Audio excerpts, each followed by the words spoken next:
welcome to Inpatient Update. I'm your host, Mason Turner, and this is your podcast for practice-changing evidence for the working hospitalist. Today on the show, I'm joined by Dr. Daniel Hardgrove as we take on two fluid practices that tend to get taught with a lot of confidence: aggressive IV fluids for acute pancreatitis and LR over normal saline. Both sound right, both make physiologic sense, but when patients actually get randomized, the story gets a lot less simple. Does aggressive hydration in pancreatitis prevent severe disease, or mostly just cause volume overload? And does choosing LR instead of saline meaningfully improve outcomes for hospitalized patients? Let's get into it. Well, Dr. Hardgrove, thank you so much for being here and joining me today. Yeah, Dr. Turner, good to see you, man. It's been a while. I know. I am triply excited about this episode because I always do this. Like we pick a topic, and then I'm like, yeah, well, this is pretty good. And then I do read the articles more and more. I'm like, oh, I'm excited about this. So I'm excited about both articles, and I'm excited to talk to you. Like anytime I get to talk to an old friend and get that benefit out of doing this, I'm over the moon. Yeah, it's a shame. We should find different ways to stay in touch. But Oh my gosh, yeah. if we need to get on a podcast, then that's fine. And no, I agree. And in reading these articles too, you picked out some great ones. And they were easy to read. They immediately applicable to what we do. So yeah, I'm excited. All right, well, I'm excited you're here. Well, for the audience, Dr. Daniel Hardgrove is a clinical practicing hospitalist. He's an assistant professor of medicine at the University of Alabama, Birmingham, and a great friend, a residency buddy, and again, just so delighted to have you with me. All right, yeah, happy to be here. Well, Dr. Hardgrove, how often do you take care of a patient with pancreatitis? From time to time, a good bit at UAB. I'd say maybe once or twice a stretch. I'll at least have one or two on there. Yep. Yeah. Same here. We being a tertiary referral center, and I don't know how much y'all do, but in managing the GI patients, it feels like everyone in the Southeast comes to get an ERCP. So specific pathologies of pancreatitis, we see a ton. So it kind of depends on which area of the hospital I'm practicing in and whether I'm managing all those GI patients or not. Yeah, kind of the same for us too. And I'll say, same thing. Being a tertiary facility with the advanced endoscopists, those acute pancreatitis is great. The bread and butter is great. We do that at sometimes some of our the smaller hospitals that we rotate through, but the acute on chronic pancreatitis, that's probably the most common one that we deal with in this realm. So if you get a call from the ED, you've got, let's say, a 43-year-old lady, epigastric pain, elevated lipase greater than 3 times your upper limit of normal. We're seeing inflammation on the CT scan. Classic pancreatitis. What orders are you putting in? What are your go-to orders? Fluids. Admission orders, I guess, should be in there somewhere. An NPO order. And that's it. Yeah. Did I mention fluids? Yeah, that's it. And oxy and Dilaudid. Oxy and Dilaudid. Yeah, that's true. Well, and not oxy because they're NPO to start, most likely. Probably. Yeah. Yeah, totally. Yeah, same here. And that NPO order, pain meds, and fluids, and it feels like kind of it's just like, that's what we can do. Except for maybe, as far as management. And then obviously there's workup stuff. If this is really a first time, if the story's unclear, we're getting a history, like maybe you're getting an ethanol level, getting lipids, looking for that gallstone. Looking for any evidence of gallstones, certainly. Don't forget to ask about the scorpion stings. No. Literally never asked anyone that. No, can't say I have either. Don't have a lot of those down here. But yeah, maybe if we were practicing in New Mexico, that would really be a thing. But looking through their med list, looking for certain things, GLP-1s is a hot one now. I've seen a couple that I've Mm, attributed to that, but who knows same. if it was really that. We're seeing them so often that it's like, the Venn diagram overlapped. Was it really the cause? I don't know. Yeah. Um, Idiopathic. There's still a good 25, 30+% that I don't have a reason for it. And just got to deal with that too. so yeah, the classic thing has always been we slam these people with fluids, and again, as we're kind of alluding to, like we don't really have anything else we can do for them, and they're in such pain, and we've all seen it go wrong, and we're like, all right, what we can do is give fluids because it makes physiologic sense. But there was actually a study, and this one's a little bit further back than a lot I typically feature on the show, but I think was so important and definitely is influential to my practice, and I hadn't really picked this up, and I feel like a lot of people haven't. But this was looking at the waterfall trial, which was published in the New England Journal of Medicine in 2022, and it asked that question: in early acute pancreatitis, should we be slamming people with fluids like we have, like the thing we know to do, or should we be tempering the amount of fluids we give to people and being less aggressive? Um, and the bottom line was that people kind of did worse with the heavy fluids. So it was a randomized randomized control trial. It obviously wasn't really blinded because you have to know how much fluids you're getting, and it's not exactly something you can blind, but it was randomized. Um, and enrolled 250 patients, and uh, they all had acute pancreatitis, and it randomized them to either aggressive fluids or moderate fluids. And so the aggressive fluids they defined as hitting them up front with a 20 cc per kg bolus, and then continuing them at 3 cc's per kg of fluid. And the moderate was you only bolus them with fluids if they seem like they're actually volume down, and then you hit them with 10 cc's per kg of fluid still. So you're still giving them fluid, just less, and you're targeting it somewhat to what's your exam, what do you think is clinically indicated.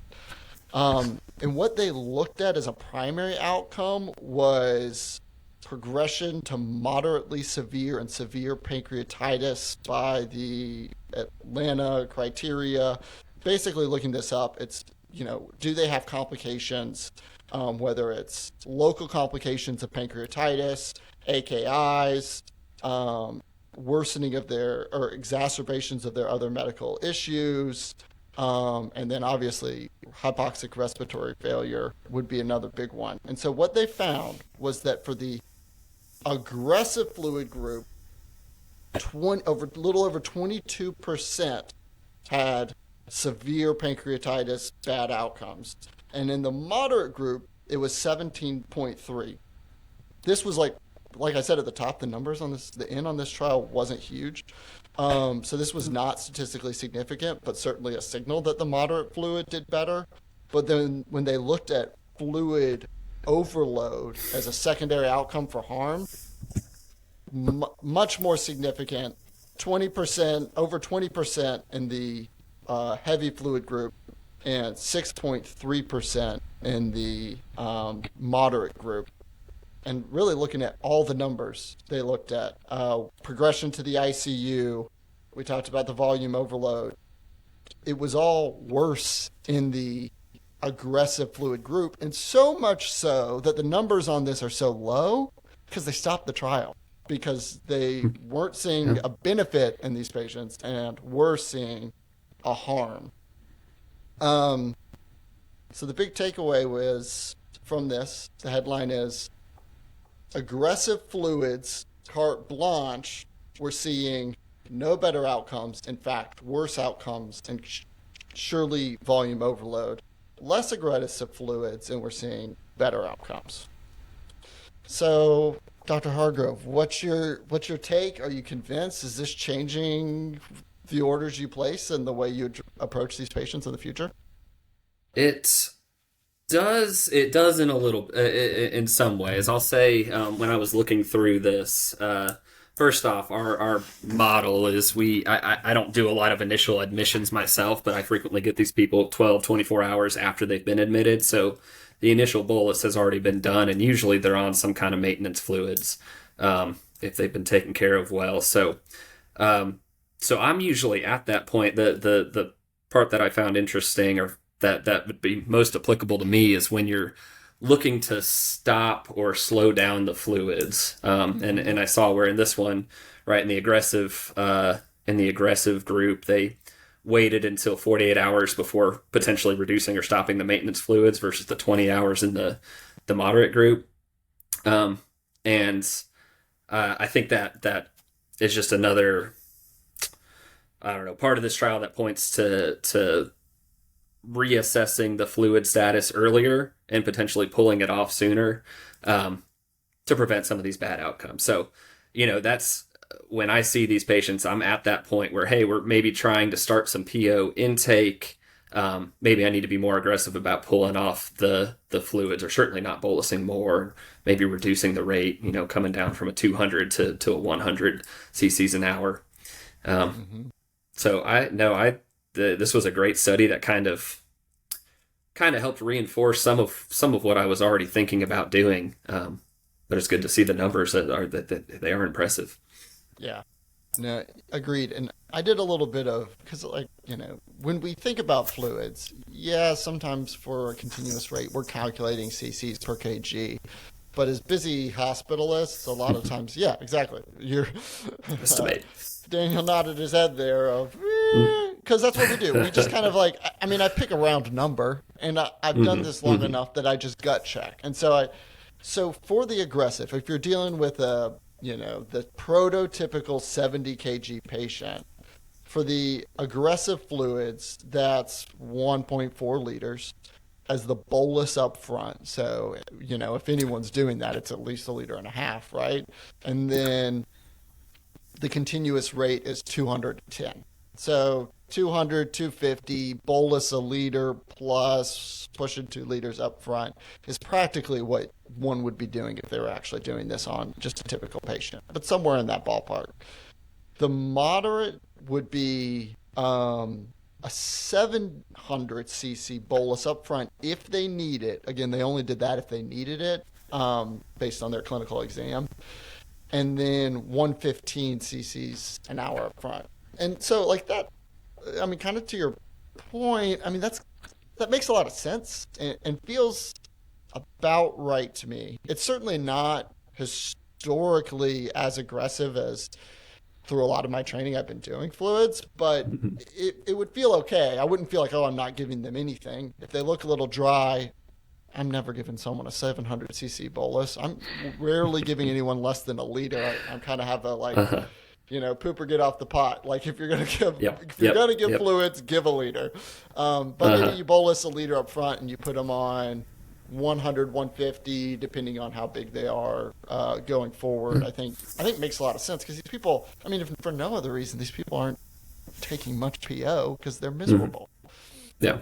And we're debatably making them NPO, and that's another thing that in the guidelines more and more, there's been some push to early feeding if they feel like they can tolerate it. Yeah, absolutely. I was going to say that too, actually. Usually by the time I'm seeing them, if they're not, I let them have clears as soon as they're ready for it, clears, and start advancing. Because that advances everything in the hospital course of this. I think what was one of the other numbers in here, the length of stay.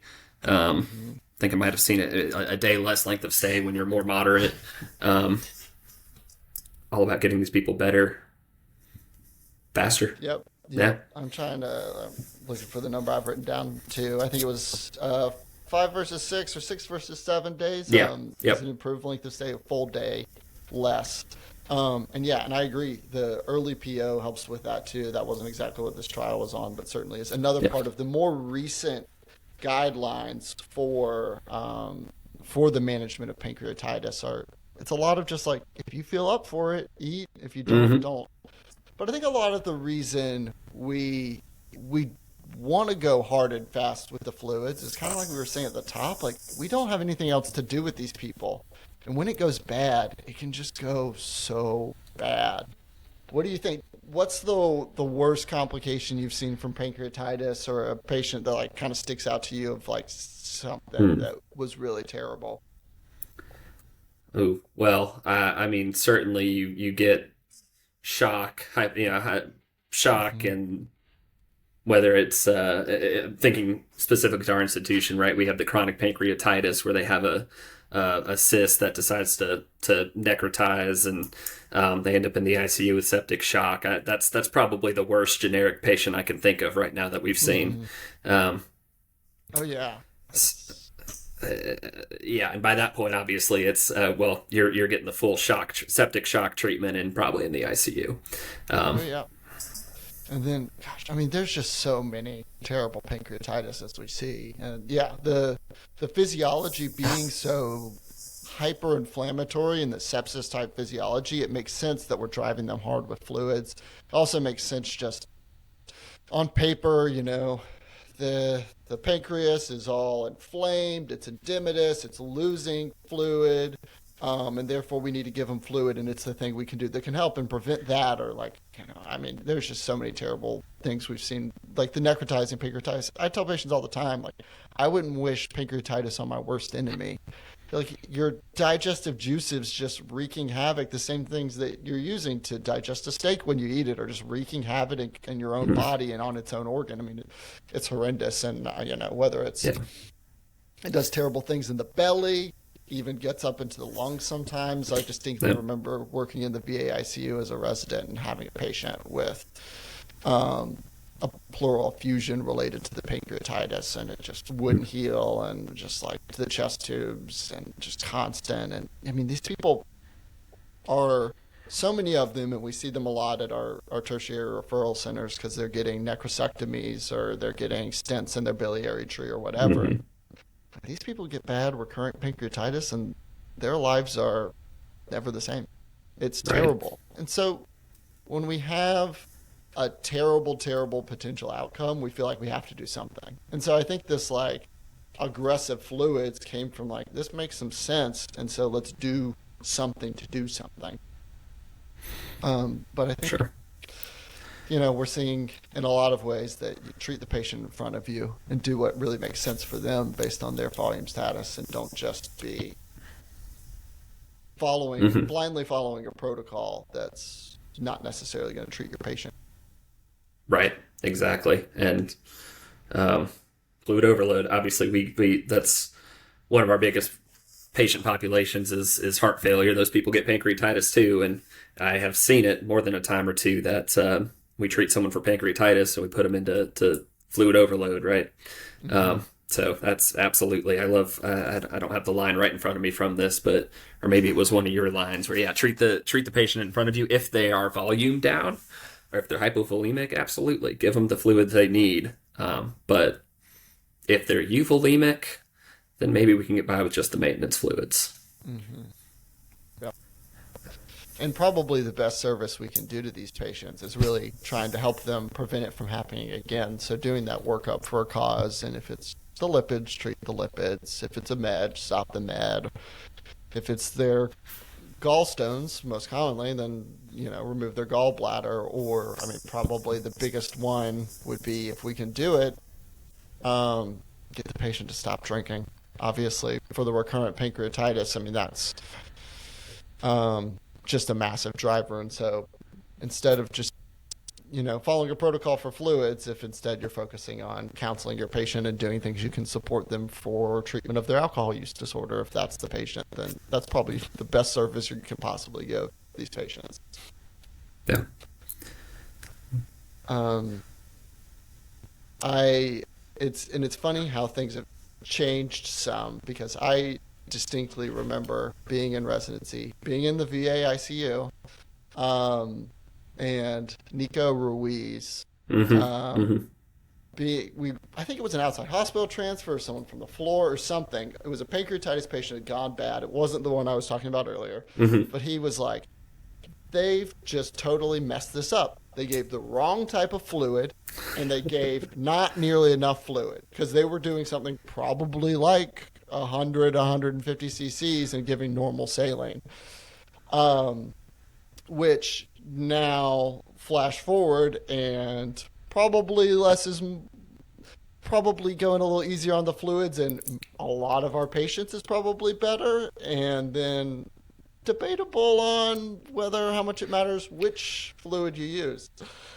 There's a little bit of foreshadowing there. I see. know it is, right? Do you have any other thoughts or insights or value on the waterfall trial and pancreatitis? Yeah, the only thing I said, I mean, just to bring home the point, I think we've already said is obviously you're seeing your patients every day. Treat based on the patient you're seeing, and my recommendation in particular for learners is always set a limit on it. Don't just start fluids with no end date. It's give them a rate for a liter, or I usually will do a day. I'm going to give you fluids for a day, and I'm going to decide tomorrow whether to re-up it or not. That can help us reduce the chance of overloading these people, which we see in this trial can cause a lot of issues. So, yep, that's huge. Thanks, Dr. Hardgrove. All right, next, let's bounce to, so speaking of fluids, tell me, how about this? How often do you order a bolus of fluids? I think I ordered a couple today, hours ago. Yeah. Yeah, when's the last time? Just within minutes. What about ordering one right now? Thank goodness for haiku. What about continuous infusions of fluids? That is also very common. Also had to do some of that today. Daily. It's all the time, every day. Don't even think about it. So in this all the time, don't even think about it, daily order, do you have an opinion on, what's your preferred crystalloid? My preferred crystalloid has been lactated ringers, LR. And if you asked me to give a reason, I would say it sounds better. It sounds more professional, and probably what we all learned is it's the more physiologic. It's the closer to what we get. And so I've been using LR probably since residency, and like I said, haven't really thought much else about it until we found some articles to read here. Yeah, I mean, I similarly, it was the practice pattern in residency when we both trained that LR is more physiologic, it's better. I've been an LR guy and haven't looked back since.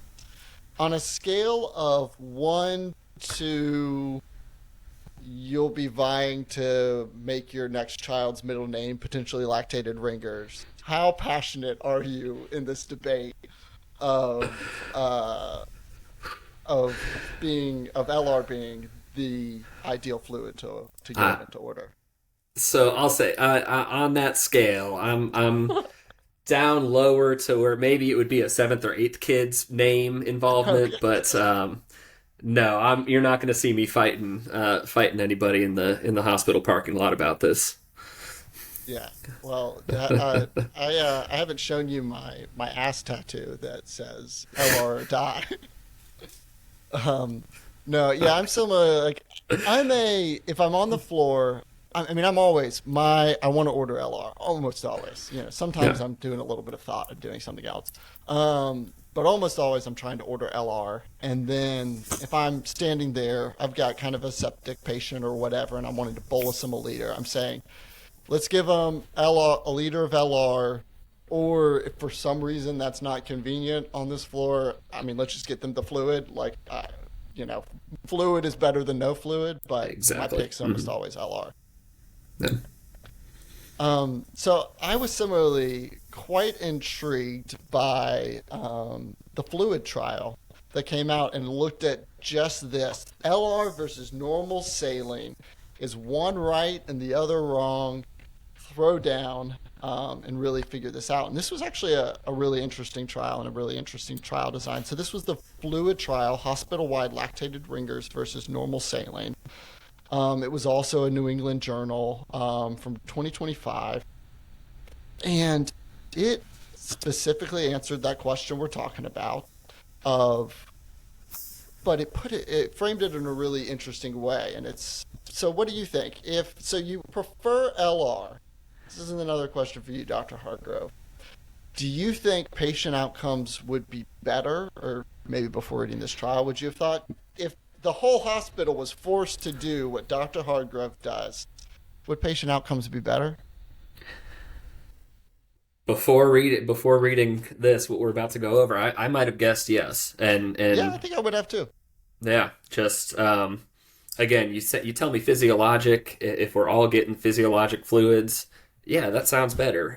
Plus, the first potential complication of normal saline that doesn't happen with LR that I would think of is the acidemia, the hyperchloremic acidosis. I'm like, if we can just cut that out as a potential, blanking on the term, iatrogenic problem, then maybe we improve outcomes. Yeah, no, agreed. I would have thought LR's better, and it's better enough, more physiologic enough that if you're doing it with a massive number of orders, if we changed it hospital wide, even if it's only marginally better, I would have thought that was a big enough sample size to make a difference. And so they tried to look at just that. And so what they did was they assigned hospital wide. There's either available LR or normal saline. You only get one. There was like a washout period and a wash-in period and all of that. And then after, I'm trying to remember off the top of my head, I think it was like 4 weeks they did it. And then afterwards they'd switch. And then your hospital would go from one group to the other group. And so 12 weeks. 12 weeks. Look at that. Yeah, there they we go. switch. 12 weeks. Yeah, 12 weeks. Long time. So they go 12 weeks, they take a break, they switch, and then they do the other fluid. And so about as rigorous of a trial as I think you could do on just in general as a fluid you pick, which is better. And the headline takeaway was, meh. Right. Not a significant difference to our chagrin. And so just kind of speaking to this, again, it was randomized. There were 43,000 some patients. It was in 7 different hospitals. There was a little bit of a complication of this was in the throes of the COVID-19 pandemic, and it did stop things early, and supplies had some issues, but they accounted for that in all their assessment of all of this. And again, there's not a ton of exclusion and exclusion. It was just basically they did it as a hospital-wide policy. You're either LR or normal saline. And the first thing they looked at, the primary outcome, was death and readmission. Obviously, like the thing we care about. And this was within 90 days. And what they found was 20.3% in the LR group, 21.4% in the saline group, non-significant confidence interval, relative risk of 0.97. Again, it crossed 1. We weren't seeing a difference. They looked at death, 6.9 versus 7.6%, readmissions, 15.1 versus 15.4%. They did a bunch of others, and it's all similarly, essentially exactly the same. So surprised? Not so much. I'll be Yeah. honest. We can kind of get down into it where I think they're where we might see potential differences, and I think the study even acknowledges it, is you get into the subgroups of it, but big picture, across all the different etiologies we might need fluids for, the giving fluids is probably more important than anything else, than the specific type of fluid that you give them. No, I mean, I like the study. I thought it was interesting that you can actually restrict the type of fluid that surgeons would use on something is a wild concept. Yeah, right. Yeah, I think there was I actually think the like Doc Glockenflocken had a reel about this study, and the kind of the crux of it was that LR was the personality of the surgeons, and that they were obviously totally floored by this not showing that LR was better. It was a bedrock of their belief, and I think it kind of is for a lot of us. If it's not a bedrock belief, I think for you and me and for a lot of us, it's more just an assumption, and so not shocking, maybe a little surprising, Yeah. but certainly interesting. And I reminded myself a little bit of like we talked some about it's more physiologic looking at the difference. Um, pH of normal saline is in the 5-ish range, 5 to 6, somewhere in there. pH of LR, 6.5. The saline load of normal saline, 154 versus like the concentration, versus 130. Closer to normal osms in LR at 273, which, essentially normal versus if anything, a little bit hypotonic, and then normal saline being osms of 308 compared to the high 200s, the 275 to 295 being Yeah. normal in plasma. So interesting that I really would have thought, and then obviously like you mentioned, the chloride much higher in the normal saline, and so I would have thought it would made enough difference, Hmm. um, but it's pretty much a wash. And now again, to Yeah. your point, this is looking at massively the aggregate, and what I think we really need to think about is treating the patient in front of you similarly and saying for what pathologies is maybe one of these better than the other. Um, Do you have a thought or a time where maybe one of these would still be better than the other if we do a subgroup? Well, what I like, and I'll say actually backing up a little bit too, where but before coming, when I was in the office here this week, I knew we were going to be talking about this, and I pulled my workrooms. Like, by the way, what do y'all do? And I'll say one of the workrooms was about 50-50, and on a 50-50, each person is just, I feel like using LR, I feel like using normal saline this day. Went to another one, and it was universal LR. So it seems like kind of a similar to us, where people tend towards LR but kind of have the same idea where it's both are okay. Yeah. And getting back to your question, where you might think about it, and I'll say I do this when I'm giving fluids for what is suspected hypovolemic hyponatremia. I think to give sodium when someone's sodium is low. I want to give them what I know is sodium, which I know LR should in theory work for that as well, but um, that is just my practice at the very least. I couldn't cite any data on whether that's the right thing to do over LR, but Yeah, I've had a nephrologist yell at me to do that because of okay. the point. More so, their point was that ever so slightly hypotonic at osms of 273 in the LR, at least from what I looked up. And so thinking like you don't want to be giving them that teeny bit of free water, so your normal saline's a better option. But also it just like makes sense to give them the sodium. Yeah, it does. Is getting yelled at by a nephrologist just a universal experience for hospitalists? Oh yeah, totally, totally. And it was a nice yelling. Yeah, we actually share in one of the buildings we work in. We share a workroom with some nephrologists, so we were in the room having the discussion, real time, and it came up. But yeah, no, Whatever fluids you pick, it's probably wrong. yeah, Uh, yeah.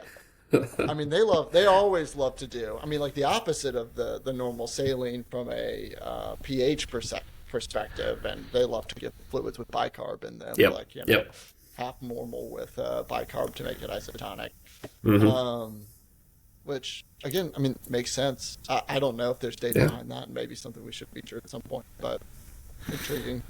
yeah. Sorry, were you going to say something else when I interrupted with my Uh, nephrologist experience? If I was, I don't remember what it was going to be. Besides, I'm sure there are subgroups here, and just looking, right. If I would wonder about the better choice in specifically sepsis or DKA or these other things. I don't think we can say for certain that one is better or worse than the other in those specific things. But in general, it's nice to know that if you need fluids, generally you're going to be okay. And the differences in clinical outcomes might be kind of in the details, in the minutia there, but not really game changing in big picture. Yeah. Yeah. What about plasma light? Do you have any experience with plasma light? Is that floating around UAB or no? Not to my knowledge. Not at all. Not that I've reached Uh, for, not that I've yeah, and I don't know seen on that. any patients. Maybe that's when I first started seeing it was when I started working at my current institution. But Mm-hmm. plasma light seems to be, to me, that's what my surgeon's personality is plasma light is better. And looking it up, it's more, I mean, it's more kind of on the money. pH is 7.4, et cetera, et cetera. Plasma Mm-hmm. light is pretty much matches what you'd see on a normal BMP when you look at it. So I'd be interested to see. I mean, I assume, I haven't looked into this, I assume it's more expensive. Um, That was going to but be my yeah, my first question. yeah, but I would be interested to see, does it make a difference in outcomes with it being more truly physiologic? One thing about Yeah. plasma light is the potassium, and that is 5. Potassium and LR is 4. Yeah, the potassium LR is Mm-hmm. 4, which is another thing I've gotten yelled at by a nephrologist about. Yep. If you've Yep. got a hyperkalemic patient, giving them LR is probably not the right answer, at least not on paper.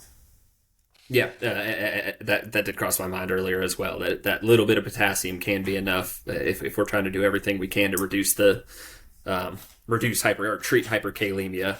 LR seems to be kind of fighting ourselves. Again, again, probably better to resuscitate them with whatever you have on hand if they need resuscitated. But no, that is a good point that there's potassium there as well. And you mentioned costs about the plasma light. I even had the question. I mean, if we're talking about thousands and thousands of patients and uses of these fluids, LR, at least on my brief search, does cost a touch more than normal saline. I mean, it's 25 cents more per liter, but multiply that out by tens of Uh, thousands, and that's could be something. I don't have data to yeah, back it up, but it makes sense logically.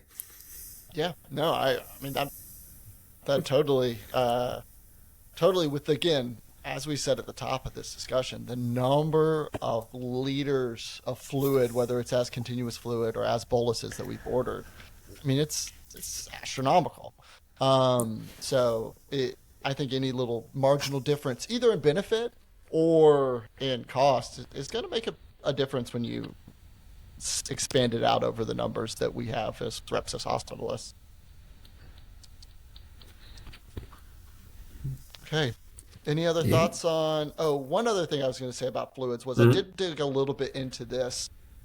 There are some varying guidelines. The other part of what Dr. Ruiz said so passionately they had gotten wrong about giving the patient normal saline instead of LR, who was the pancreatitis patient specifically. There are a couple of different gastroenterology societies that currently have guidelines, and one of them um, currently does still recommend LR specifically, and then the other one says, yeah, it's a toss up, it's a wash. There are some small randomized trials that do indicate that LR might be a little bit better, specifically in your pancreatitis patients. So, again, I think sort of my takeaway from really both things is like treat the patient in front of you, look at the factors that relate to that patient specifically, and do what makes sense. And so for this, when it comes to picking your crystalloid fluid, most of the time it's probably pretty much a wash, and just giving whatever you feel confident with, have available, is probably going to be fine. But do be conscientious of the small differences in the fluids and give them when appropriate. And there could be some subgroups where it really makes a difference. And then going back to my big takeaway from the waterfall trial is, again, treat the patient in front of you. If they're volume down, give them some fluid, but we don't have to be opening up a water hose and pouring LR down the patient's throat, down their IVs when they a waterfall, they come in if with you will. pancreatitis. Don't give them a waterfall. I love the trial names, and so to cut you off there, but man, just shout out to the people, the authors that name these trials to try and help us remember it. Waterfall. That's an easy one to remember. No, that's great. That's great. So any other thoughts or takeaways? No, I think you've summarized it pretty good there. I think we've hashed it out pretty good. Fluids are important. We will continue giving them. So again, our takeaways from today. According to the waterfall trial, if you've got a patient with pancreatitis, if you're aggressively giving them a 200 cc plus bolus up front, 2+ liter bolus up front, and having them on 200 plus cc's of fluid, you're probably giving them too much unless they seem they really deserve it. Giving more modest bolus if they seem like they need it, and running at something more like 100, 150 cc's, and for a limited amount of time, is going to have patient outcomes be better. And then when it comes to picking an IV fluid, dealer's choice. That's it. Well said. Thanks so much, Dr. Hardgrove. I've really enjoyed having you. Glad to have a chance to catch up, and I'd love to have you on again sometime. I was going to say this was a lot of fun. I'm here. If you need someone else in the future, let me know. I'd be happy to be on. Well, you've been great. It's been a great time, and again, thanks so much. I appreciate you. It's been good to catch up, and also good to just talk some medicine. And to our listeners, if this episode was helpful, send it to one person who takes care of hospitalized patients.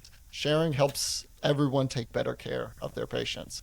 And if you want the article links and key takeaways from each episode, join the email list at subscribe.inpatientupdate.com. Thanks for listening. This has been Inpatient Update.